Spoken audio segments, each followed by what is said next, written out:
तळागाळातल्या कार्यकर्त्याला खऱ्या अर्थाने ताकद देणारा, उभं करणारा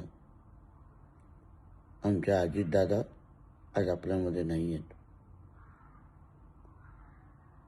कार्यकर्त्याला खऱ्या अर्थाने घडवायचं कसं, ताकद कशी द्यायची, त्याच्या मागे कसं उभं राहायचं, हे अजितदादांनी महाराष्ट्राच्या राजकारणामध्ये दाखवलं आणि शिकवलंही.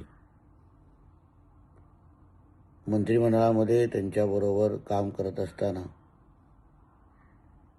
ज्या कामाच्या पद्धतीबद्दल आम्ही ऐकलेलं, प्रशासनावर असलेली त्यांची पकड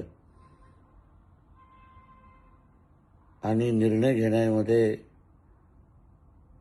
धाडसी निर्णय घेण्यामध्ये त्यांची असलेली तयारी, या सगळ्या गोष्टी जवळून पाहण्याची संधी मला मिळाली.